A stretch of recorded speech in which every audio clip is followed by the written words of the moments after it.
கள்ளக்குறிச்சி விஷசாராய் குடித்து உயிரிழப்பு தொடர்பான வழக்கை சென்னை உயர்நீதிமன்றம் தாமாக முன்வந்து விசாரணை நடத்த நீதிபதிகள் எஸ்.எம். சுப்பிரமணியன், சி. குமரப்பன் நியமனம்.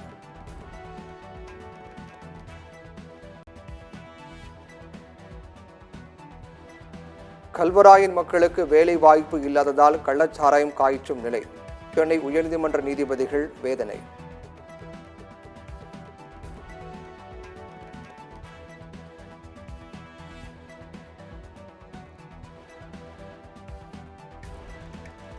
தமிழ்நாடு மாநில கல்விக் கொள்கை அறிக்கை முதலமைச்சர் மு.க.ஸ்டாலினிடம் தாக்கல் செய்யப்பட்டது.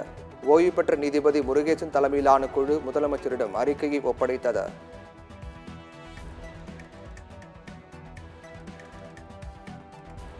கல்வியை மாநில பட்டியலில் சேர்க்க வேண்டும் என மாநில கொள்கையில் கோரிக்கை. நீட் தேர்வு தேவையில்லை என மாநில கல்விக் கொள்கையில் வலியுறுத்தல்.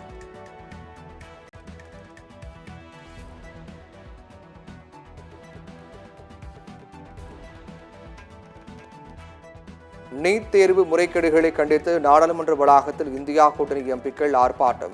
நீட் தேர்வு முறைகேடுகள் குறித்து நாடாளுமன்றத்தில் விவாதிக்க கோரி முழக்கம்.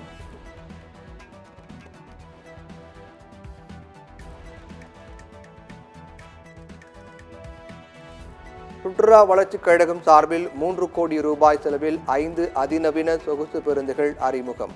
மக்கள் பயன்பாட்டுக்காக முதலமைச்சர் மு.க.ஸ்டாலின் கொடியசைத்து தொடங்கி வைத்தார்.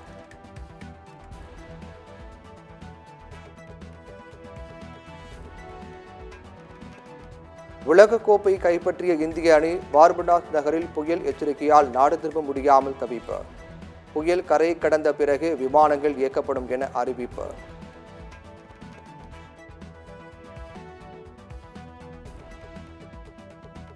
ஒருங்கிணைந்த கட்டிட விதிகளில் திருத்தம் செய்து தமிழ்நாடு அரசு அரசாணை வெளியிட 300 சதுர மீட்டருக்குள் கட்டட பரப்பளவு கொண்ட 14 மீட்டர் உயரத்துக்குள் உள்ள அனைத்து கட்டடங்களுக்கும் கட்ட முடிவு சான்றிதழ் பெறுவதில் இருந்து விலக்கு.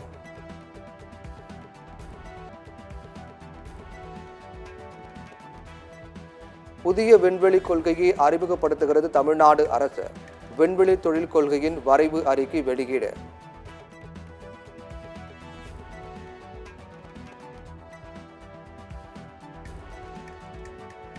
கடும் எதிர்ப்புகளுக்கு மத்தியில் அமலுக்கு வந்துள்ள புதிய குற்றவியல் சட்டத்தில் முதல் வழக்கு பதிவு. டெல்லியில் சாலையோர வியாபாரி மீது பாரதிய நியாய சன்ஹிதா சட்டம் பாய்ந்தது.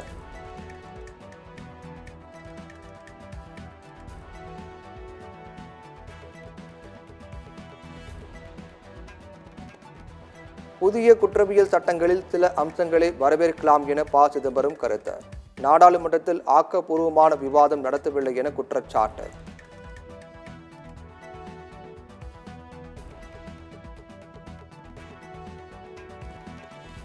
நீட் மறுதேர்வு எழுதிய 1563 மாணவர்களுக்கான முடிவுகள் இணையதளத்தில் வெளியானது. அதிக மதிப்பெண் பெற்றவர்களில் 816 பேர் மறுதேர்வில் பங்கேற்கவில்லை என தேசிய தேர்வு முகமை தகவல்.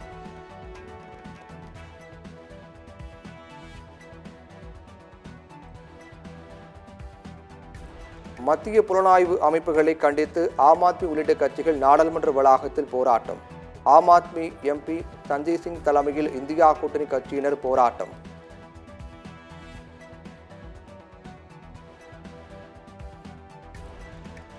மகாராஷ்டிரா மாநில சட்டமன்ற தேர்தலில் இந்தியா கூட்டணி ஒருங்கிணைந்து போட்டியிடும். நாடாளுமன்ற தேர்தலில் தொகுதிகள் ஒதுக்காத கட்சிகளுக்கும் இடம் கிடைக்கும் என சரத்பவார் தகவல்.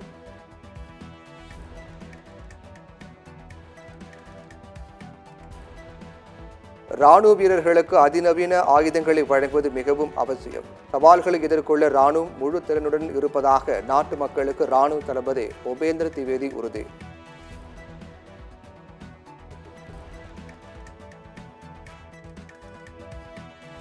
ஹரியானாவில் கொட்டும் மழைக்கு நடுவே நெடுஞ்சாலையில் தார் சாலை போடும் பணி. கர்னால் பகுதியில் சாலை சீரமைக்கும் பணி மும்முரம்.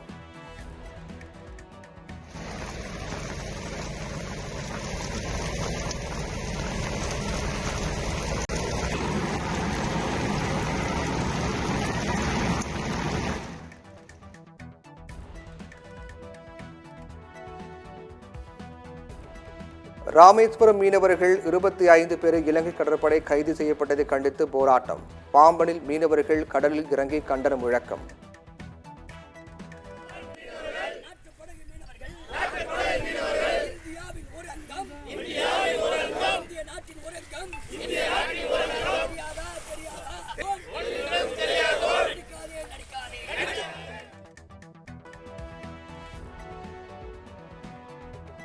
சென்னையில் முன் அறிவிப்பு இல்லாமல் 12 விமானங்களின் உள்நாட்டு சேவை ரத்து. டெல்லி உள்ளிட்ட இடங்களுக்கு செல்லும் விமானங்கள் ரத்து செய்யப்பட்டதால் பயணிகள் அவதி.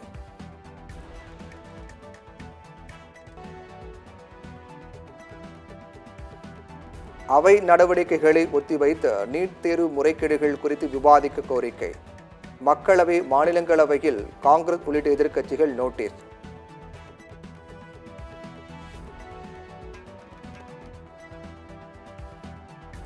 தமிழர்கள் மட்டுமின்றி அனைத்து தரப்பினரின் மரியாதையை பெற்றவர் இரா சம்பந்தன். தமிழ் தேசிய கூட்டமைப்பின் தலைவர் இரா சம்பந்தன் மறைவுக்கு பிரதமர் மோடி, முதலமைச்சர் ஸ்டாலின் இரங்கல்.